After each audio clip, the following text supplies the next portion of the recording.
what we want to do with this update is that we want to make Minecraft Minecraftier. Perfect. Sense, right? Absolutely. And we want to do that by focusing on like certain parts of what Minecraft is. And those are like the creativity, it's like self-expression and intrinsic motivation. Creativity, self-expression, and intrinsic motivation. These are three things that Mojang wants to achieve and focus on in 1.20, which in my opinion sounds incredible, because this gives Mojang the freedom and range to explore a lot of different areas in Minecraft. However, today I want to focus more on, is 1.20 so far good or bad?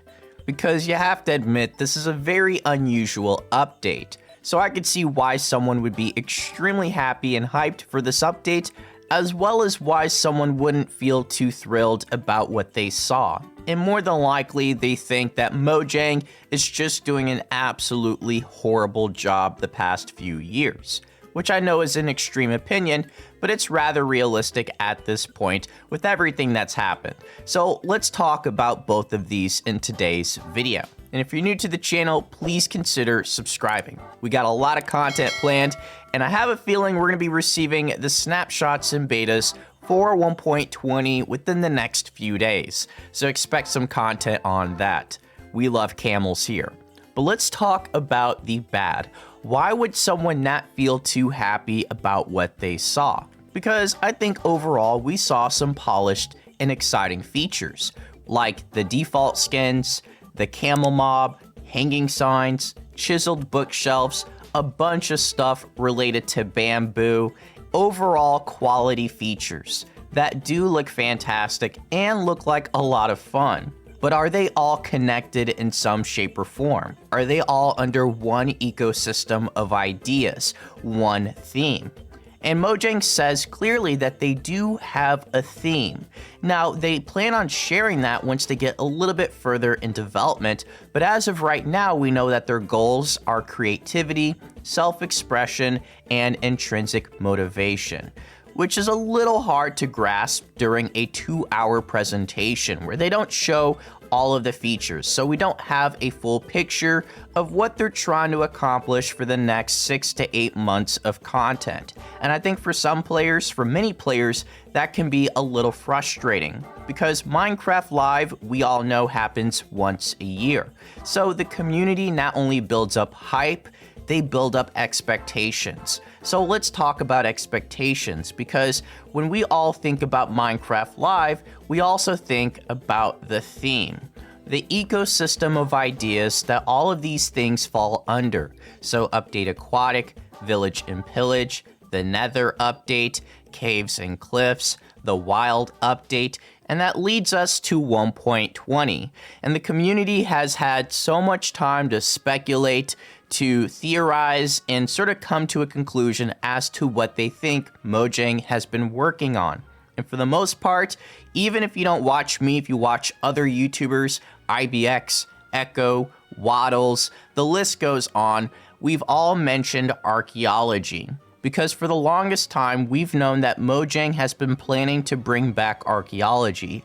This isn't speculation, this is something that they have said themselves.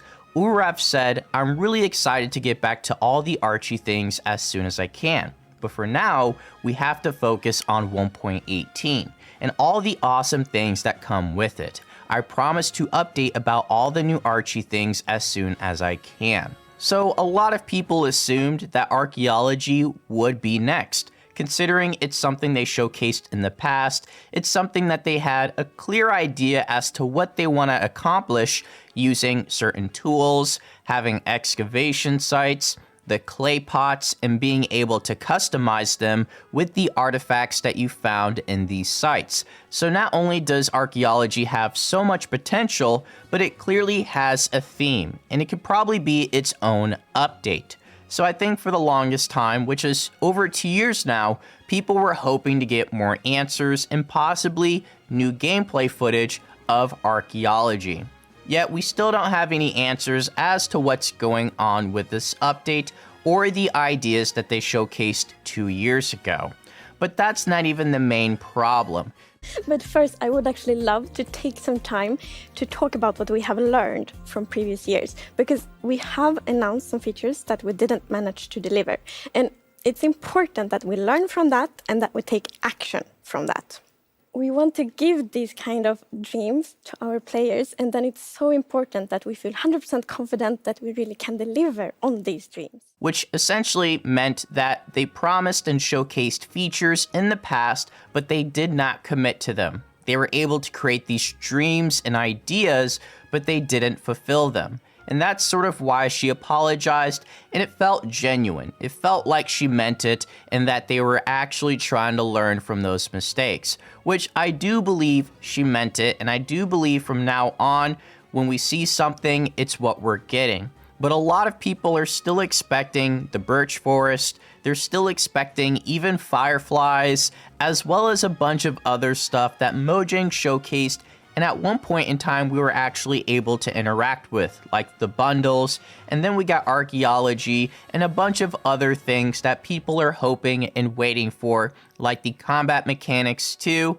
the illusioner, which is something else they mentioned during Minecraft Live a couple years back. Like, there's already plenty of promises and plenty of dreams that they've built, but are they still not planning on fulfilling those? So I think they have a little clarifying to do when it comes to old ideas and old features, because people typically don't forget those things. And I have a feeling if people were really upset with 1.20, it's because they already built those expectations that eventually we are getting that content. So maybe if they just do a better job of explaining what's going on with that, I think most people would just be happy with what we currently have. And speaking of what we currently have, let's talk about the good.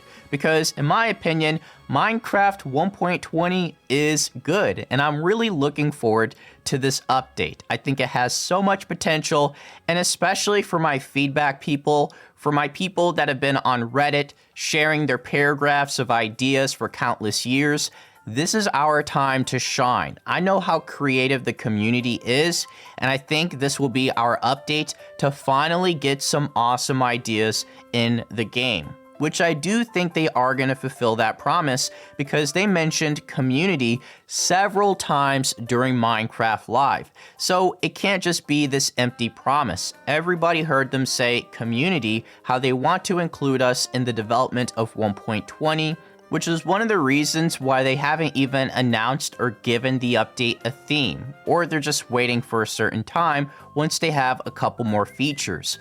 And once we get those, we're going to have a better idea of the overall theme. Could it be the savannah, the badlands, the desert?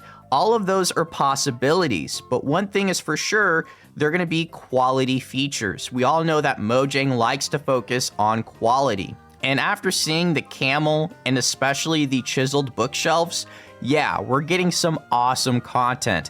The camel is by far the best mob we've received in several years, excluding the warden, of course. But if you're still watching this video right now, which mob would you pick out of these four? The camel, the goat, the frog, or the glow squid?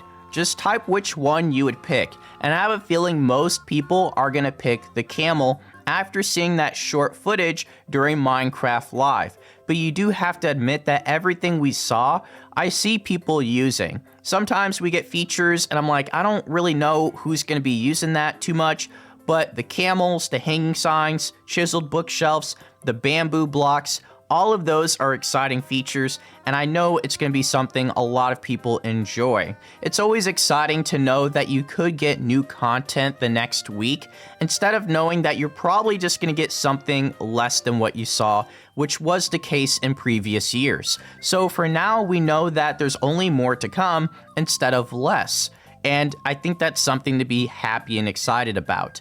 But as always, I want to say thank you guys for the support. I really appreciate all of the new subscribers and the likes. It really helps me out a lot. And I'll see you all in the next video. So take care. Peace.